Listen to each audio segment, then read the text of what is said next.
महर्षि मार्कंडेय जी बोले, भगवान सूर्य के पुत्र सार्वजनिक उत्पत्ति की कथा को मैं विस्तार से कहता हूँ, आप ध्यान से सुनिए। सूर्य की छाया में उत्पत्ति सार्वजनिक जगत जननी महामाया की कृपा से कैसे मनवय तर के अधिपति बने, वह कथा सुनिए। प्राचीन काल में स्वारोचित मानवंतर के चक्रवंशी राजा सुरथ समस्त पृथ्वी के चक्रवर्ती राजा हुए। वे प्रजा के अपने पुत्रों की भांति पालन करते थे। एवं राजाओं को राजा सुरथ की शत्रुता हो गई। दुष्ट दलन राजा सुरथ से उसका भयंकर युद्ध हुआ और थोड़ी सेना होने से एवं राजाओं को सुरथ को हरा दिया। तदंतर राजा अपने नगर में राज को करने लगा, तो भी अन्य शत्रु राजाओं को राजा सुरथ पर चढ़ाई कर दी और नगर में दुराचारी मंत्रियों ने राजा का कोष सेना तथा समस्त वस्तुओं छीन ली। तब राजा सुरथ हार कर अकेले ही घोड़े पर सवार हो शिकार खेलने के बहाने घोर जंगल में चला गया। वहाँ महर्षि मेघा का सुंदर आश्रम देखा तो अहिंसक सिंह आदि पशुओं तथा शिष्यों से शोभित था। वहाँ बैठे हुए एक महर्षि मेघा को राजा सुरथ ने नमस्कार किया और मुनि से उचित सत्कार पाकर उसी आश्रम में रहा।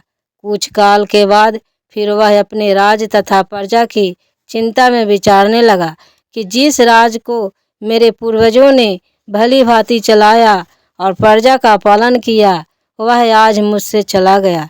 वे दुष्ट मंत्री राज का पालन धर्म नीति के अनुसार कर रहे होंगे और नहीं और मेरा मुख्य हाथी भी दुश्मनों के वश में हो जाने के से क्या क्या कष्ट भोगता होगा।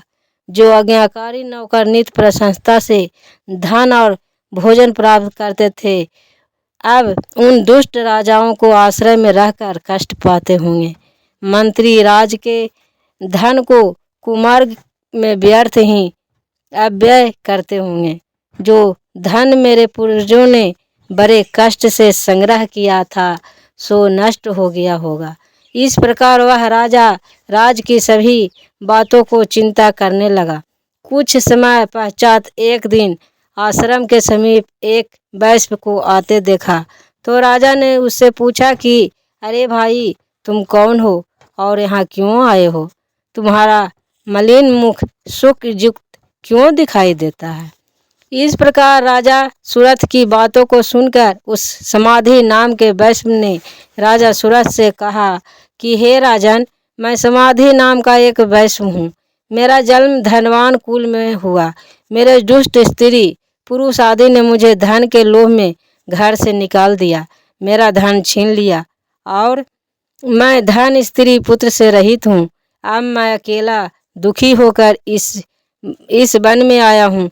मुझे अपनी स्त्री बंधुओं का कुछ पता नहीं। मैं यहाँ रहने के कारण अपनी स्त्री पुत्र तथा सब जनों की परिस्थिति को नहीं जानता कि वे इस समय अपने स्थान पर सुखी है या दुखी। मैं वह भी नहीं जानता कि मेरे पुत्र सदाचारी है या व्यभिचारी। राजा बोला, जिन दुष्ट स्त्री ने स्वामी पुत्रादि ने तेरी धन संपत्ति को छीन लिया और फिर उन्हीं को स्नेह में तेरा मन क्यों जाता है? वैश्य बोला, आपने मेरे विषय में जो बातें कही मैं वास्तव में सत्य है, परंतु मैं क्या करूं? मेरा चित्त फिर भी उन्हीं के आसक्त में होता है। क्या करूं? इन सब जनों को निमोही होने पर भी मेरे मन को उनके प्रति प्रेम है। मार्कंडेय ऋषि बोले, द्विज श्रेष्ठ। पश्चात राजा सुरथ और समाधि वैश्य दोनों मिलकर मेघा मुनि के समीप गए और प्रणाम करके बैठकर मेघा ऋषि से साथ कथा प्रसंग करने लगे। राजा बोला, हे भगवान, मैं आपसे एक बात पूछना चाहता हूँ, आप कृपया करके बताओ।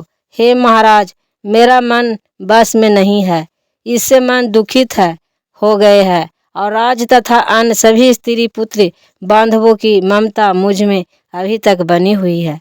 हे मुनि श्रेष्ठ, यह जानते हुए भी मेरा स्नेह उनके अज्ञानियों को भांति विशेष बढ़ता जाता है और समाधि वैश्व को इस स्त्री पुत्रादि से त्याग दिया है तथा इसे घर के से बाहर निकाल दिया है।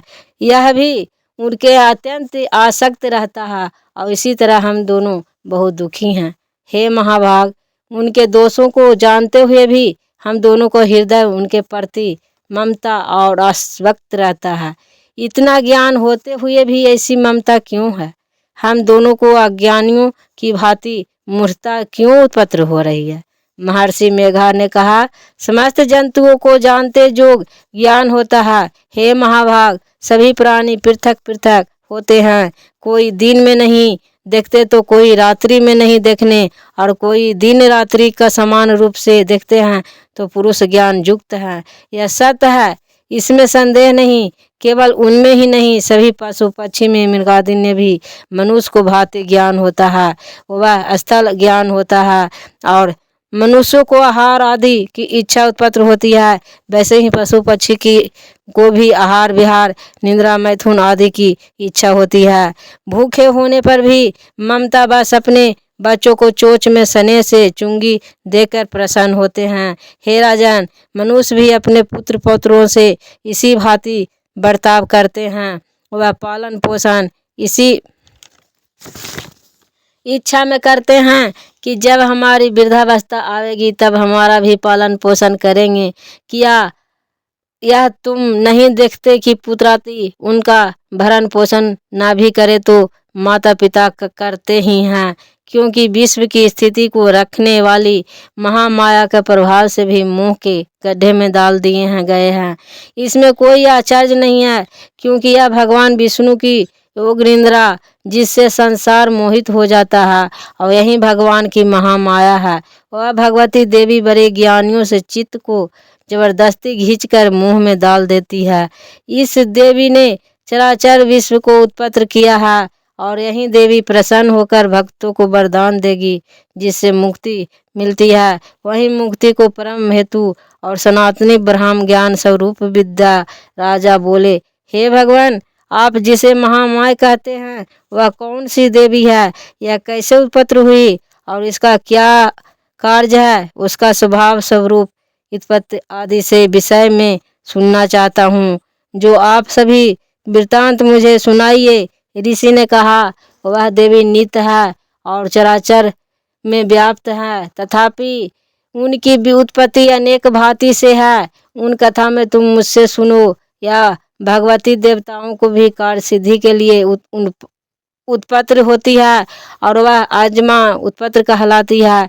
जब भगवान विष्णु संपूर्ण विश्व को त्याग अंत में जल ही जल में करके योग निद्रा में शेष शैया पर शयन कर रहे थे, उस समय विख्यात मधु और कैटभ नाम से दो घोर असुर भगवान विष्णु के कान में मैल से पैदा होकर ब्रह्मा जी को मारने को तैयार हुए।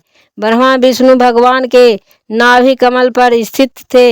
इन दोनों भयंकर असुरों को मारने को आते देखकर भगवान विष्णु को सोते देखकर ब्रह्मा जी योग निद्रा की प्रशंसा पूर्वक एकाग्र मन से स्तुति करने लगे, जैसे कि भगवान विष्णु ने नेत्रो भगवती जोग माया अपना प्रभाव हटा ले और भगवान जाग पड़े। वह जोग माया विश्वेश्वरी जगमाता स्थिति सहार करने वाली भगवान विष्णु की अतुल तेज वाली निद्रा स्वरूप अनुपम शक्ति है। ब्रह्मा जी बोले, हे महामाया, तुम देवताओं को पाल में वाली और तुम स्वार्थ मिरवारी पोषण करते वाली हो। तुम वस्टकार इंद्रा के जग में हिंसा पहुँचाने वाली हो। अमृत भी तुम ही हो, अक्षरों में स्वरों में तुम ही हो, तथा नित्य अर्धमात्रा व्यंजन में भी तुम ही हो देवी। हे देवी, तुम भी संध्या सावित्री हो और संसार की जननी हो। हे मातेश्वरी, विश्व को उत्पात्र पालन और संसार करने वाली आप ही हो। आप ही महाविद्या, महामाया, महामेघा, महास्मृति और महामोहा, महादेवी, महासुरी हो। आप ही समस्त चराचर के तीनों गुणों को रजतम और उत्पन्न करने वाली प्राकृतिक हो। आप ही काल रात्रि प्रलय स्वरूप महारात्रि दारुण मोहरात्रि हो। आप ही खंडक शूल और चक्र शंख धनुष वर्ण मुंदारी आदि शास्त्रों को धारण करने वाली हे देवी, आप ही सभ्यता और संसार को आए अति सुंदर हो और अपरों में श्रेष्ठ आप परमेश्वरी हो, जो इस विश्व की रचना पालन और संसार करते हैं। हे भगवान विष्णु को आपने अपनी निंद्रा वश में कर लिया है, फिर भला बतलाइए और कौन आपसे प्रार्थना करने में समर्थ है, जबकि आप भगवान विष्णु इंसान शंकर तथा मुझसे शरीर ग्रहण कर लिया।